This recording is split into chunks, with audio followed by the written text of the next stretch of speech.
butinent, ils talonnent, ils questionnent pour obtenir les vraies réponses.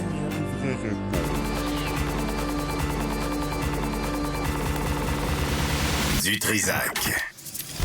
Bon, ça, j'aime ça. Chose promise, chose due. Le 13 décembre dernier, Maître Maxime Lapointe, ici présent, avait mis en demeure la ministre de l'Immigration, de la francisation, de l'intégration. Il lui donnait 60 jours pour trouver une solution au long délai pour les Québécois qui tentent de faire immigrer un proche d'origine étrangère. Il est avec nous, M. Lapointe. Bonjour. Bonjour. Et aujourd'hui, vous passez la parole à l'acte.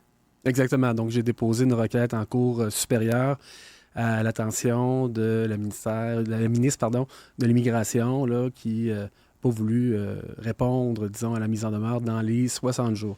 La mise en demeure était adressée autant au fédéral qu'au provincial, ce qu'on a vu par des requêtes des journalistes. Quelques jours après la mise en demeure, le fédéral est disposé à finaliser les dossiers approuvés par le Québec. C'est le Québec qui contrôle la finalisation des dossiers en disant non, tu vas respecter notre seuil. Donc, finalement, je suis d'avis que c'est le Québec qui crée le problème. OK. Expliquez-nous la nature de la mise en demeure, là, pour que les gens comprennent là, pourquoi vous en prenez à ce pauvre gouvernement. Oui. Bon, disons, dans une demande de regroupement familial, il y a 3 étapes. La première, c'est l'admissibilité du parrain. Par exemple, vous parrainez votre épouse originaire du Mexique, disons. L'étape 2, c'est de faire une demande au Québec, une demande d'engagement. Donc, on va contrôler, vous, votre engagement comme parrain. Et ensuite, quand c'est approuvé, on donne un certificat de sélection du Québec à la personne parrainée. Ça, c'est l'étape 2, elle est provinciale. L'étape 3, c'est l'admission au Canada à la suite de l'examen de la santé et de la sécurité de la personne parrainée. Donc, dans une demande de regroupement familial, il y a 3 étapes. La première, la troisième sont fédérales. La deuxième, elle est provinciale. Donc, essentiellement, le Québec étampe un dossier en 2 étapes fédérales dans cette catégorie-là bien précise. Mais dans son plan d'immigration annuel, le Québec dit au fédéral, pour le fameux 50 000, donc qui est séparé dans diverses catégories, pour cette catégorie-là bien précise, le Québec dit au Canada de finaliser 10 000 dossiers. Mais les dossiers s'accumulent. Et là, il y a 38 000 dossiers dans la machine, ce qui fait que ça prend 3 ans et demi pour finir un dossier à l'intérieur du Québec. Mais ailleurs au Canada, la norme de service du fédéral est de 12 mois. Donc, c'est un programme qui est essentiellement fédéral où le Québec ralentit le traitement des dossiers. OK. Et vous représentez un homme d'origine guinéenne qui est à l'origine de cette mise en demeure. Expliquez-nous. Oui. Ben lui, donc, Kaba Keita attend justement une demande, la fin de sa demande de parrainage d'une main.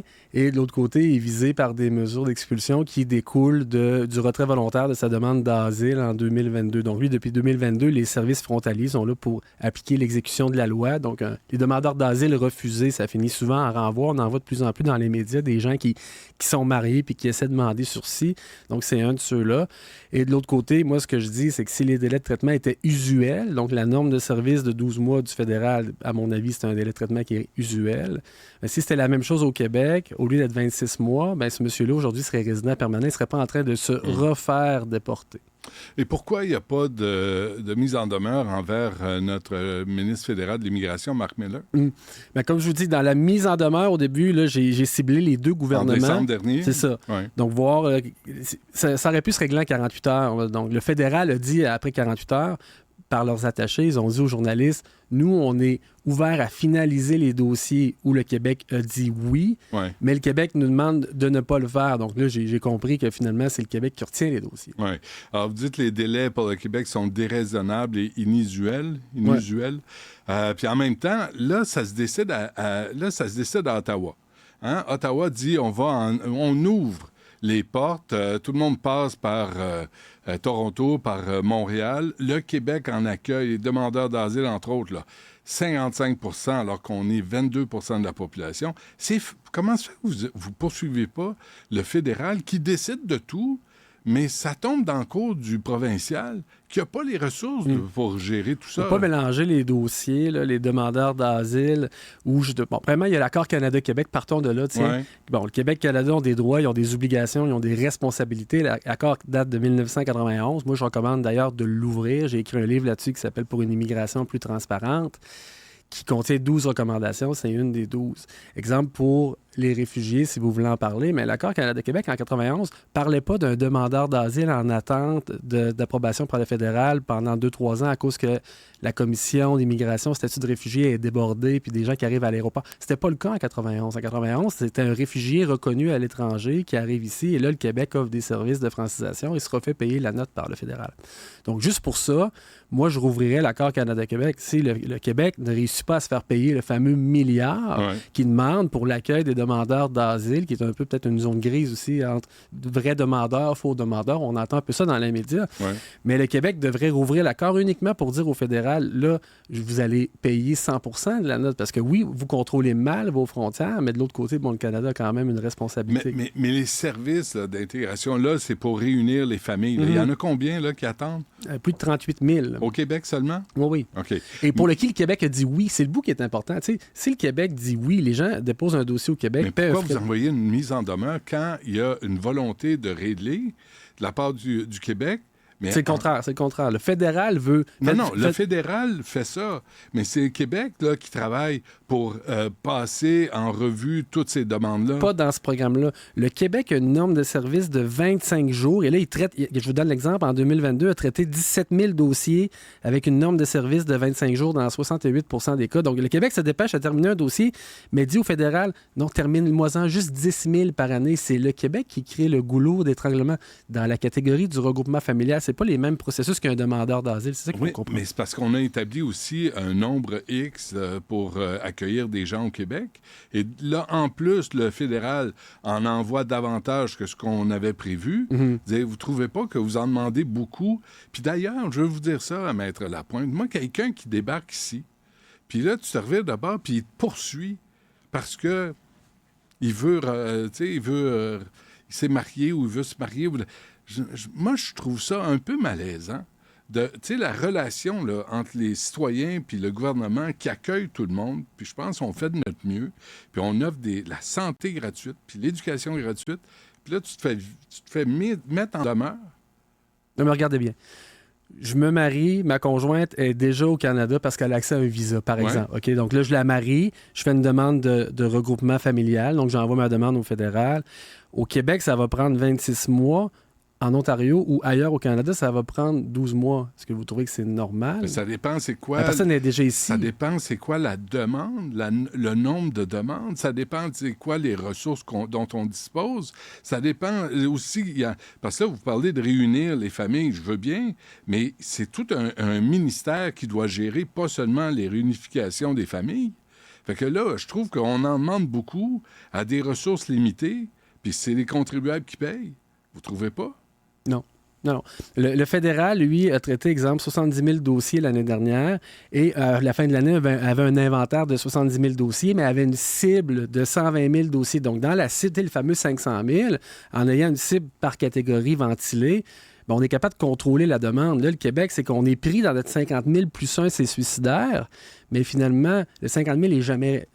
Donc, vous êtes en train de dire que ces décisions-là sont politiques. C'est volontaire. Uniquement de la politique. Le Québec est pris dans 50 000 plus 1, c'est suicidaire, et là, il faut qu'il prenne sur 50 000 qu'il sépare dans des catégories. Donc, lui, le Québec veut contrôler les catégories pour lesquelles il y a un contrôle de sélection, donc l'immigration économique, mais ça reste très peu de place pour les réfugiés reconnus et le regroupement familial qui, lui, avec une cible de 10 000. Tu sais, le fédéral, si on lui disait « traite-moi 20 000 dossiers par année », le fédéral a la force de frappe pour le faire. Là, ce qui arrive, c'est que le 10 000... Vous avez vu les problèmes qu'ils ont au passeport, vous avez vu le système de paye, vous venez pas me dire que les fonctionnaires fédéraux travaillent mieux et plus vite que les fonctionnaires provinciaux. Ça fait 14 ans que je fais de l'immigration à temps plein. Moi, ce que je vous dis, c'est le fédéral, s'ils ont traité la cible du Québec de 10 000, s'ils ont fini en avril, ils arrêtent, ils vont faire d'autres choses parce que vous avez raison, ils sont débordés dans toutes les catégories. Donc, si le Québec dit « traite-moi 10 000 dossiers », le fédéral arrête en avril si on finit, ça s'accumule de mai à janvier l'année prochaine. C'est ça qui arrive. Si on avait un seuil qui était plus dynamique pour respecter la norme de service de 12 mois qui est celle-là du fédéral, moi, je suis juste là pour... Dynamique dans le sens de s'assurer. Regarde, on a 38 000... On a X dossiers par année. X dossiers, ça prend 3 ans et demi. Combien il faut que je traite de dossiers pour arriver à 12 mois au fédéral? Donc, c'est ça que je dis dans ma requête. Donc, vous voulez une augmentation du nombre de personnes, du nombre d'immigrants au Québec? Je vous rappelle que c'est les gens pour qui le Québec a déjà dit oui Donc, exemple, si on fait un parallèle avec la souveraineté.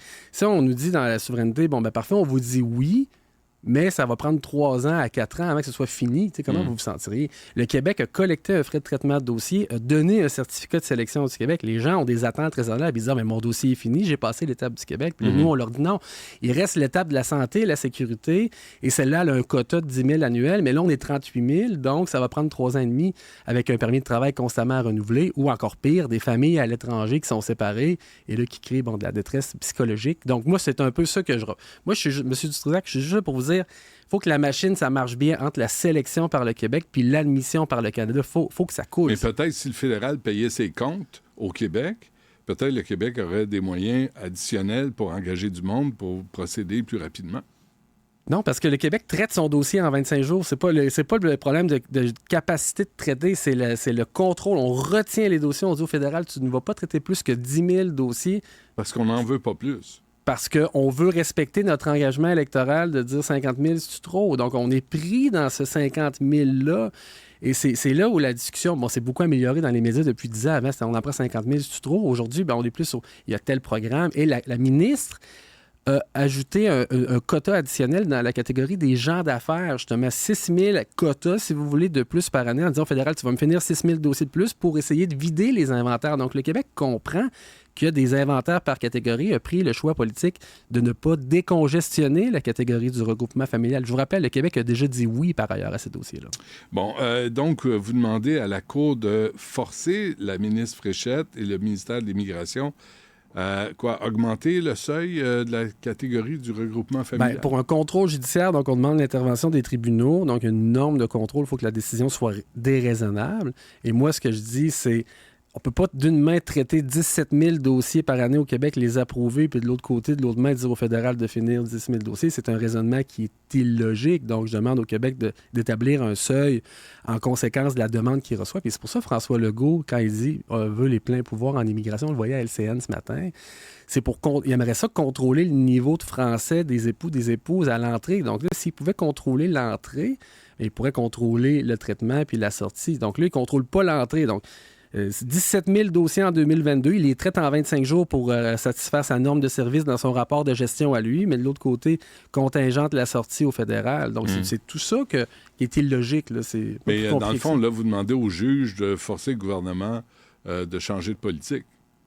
Dans cette catégorie-là, ce que je demande, c'est de déclarer nul, inopérant, invalide le quota annuel. Moi, à mon avis, je pense que le Québec n'a pas le droit d'imposer un quota dans cette catégorie-là. C'est une catégorie qui est fédérale à toute fin pratique. L'étape 1, on en a parlé tantôt. L'étape 3, c'est 2 étapes fédérales. Le Québec étant entre les deux. Si on veut plus de pouvoir en matière d'immigration, évidemment, je ne suis pas contre. Il faut rouvrir l'accord Canada-Québec. C'est écrit à l'article 33. Chacune des parties peut demander à l'autre de rouvrir dans un délai de 6 mois. Rouvrons l'accord. Renégocions les pouvoirs. On est rendu là. L'accord date de 91. On voit que ça ne tient plus la route. Le fédéral ne veut plus ou ne veut plus payer le Québec pour le fameux 1 milliard. Les quotas sont plus... Dans le plan d'immigration, le 10 000 n'est jamais respecté. Quand on regarde les résultats de l'année d'avant, c'est plus 12-13 000. C'est 68 000 l'immigration totale au Québec l'année dernière, mais on dit 50 000 à la population. Donc, on trompe la population. On est pris sur le 50 000. Mais donc, on en accueille beaucoup plus que ce qui est annoncé. Absolument. Ça vous pose problème, puis vous poursuivez le gouvernement du Québec pour ça, parce que vous voulez qu'on procède à toutes les demandes de regroupements familiaux. Qu'on respecte un délai de 12 mois, comme c'est partout ailleurs au Canada. Donc, qu'on sorte les gens de la machine de l'immigration qui est débordée, qui est contraignante, qui est stressante. Est-ce qu'on a le droit de dire non? À quoi? Au regroupement familial? C'est une catégorie fédérale, comme je vous dis. Fédéral, c'est lui qui traite l'étape 1. Si le parrain est en prison ou est en faillite non libéré, exemple, on ne se rendra pas à l'étape 2. L'étape 2, le Québec, lui, je vous dis, vraiment étampe entre 2 étapes fédérales. C'est un programme dans lequel le Québec a très peu de pouvoir. Si on veut plus de pouvoir en immigration, rouvrons l'accord Canada-Québec ou faisons l'indépendance. C'est 2 scénarios qu'on va devoir évaluer dans les prochaines années, les prochains mois. Parfait. OK. Écoutez, vous attendez une réponse quand? Parce que là, vous l'avez déposée aujourd'hui. C'est déposé, ça a été signifié hier au parti adverse, c'est déposé au dossier de cour aujourd'hui. Les partis ont 15 jours pour comparaître. Donc, je m'attends à avoir un coup de téléphone dans les 10-15 prochains jours. Puis ensuite, il y a une entente sur le déroulement de l'instance, parce que là, il y a un calendrier avec les dates d'interrogatoire avant défense. On est vraiment dans un dossier de cours. Et je vous le dis très clairement, M. Dutrisac, je m'en passerais, là. Mais moi, c'est pas mieux pour moi, de mon côté, de traiter des demandes de parrainage qui prennent 2 puis 3 ans, puis garder ça dans mon inventaire de dossiers actifs, puis dire aux familles, mais soyez patients. Puis les gens me disent, moi, je vais déménager en Ontario, ça va être moins long. Moi, je leur dis, restez au Québec. Mais c'est vrai que le seuil crée un goulot d'étranglement, puis on verra ce que les tribunaux vont en penser. Parfait. Maître Maxime Lapointe, avocat spécialisé en immigration. On se reparlera sûrement. Merci. Merci.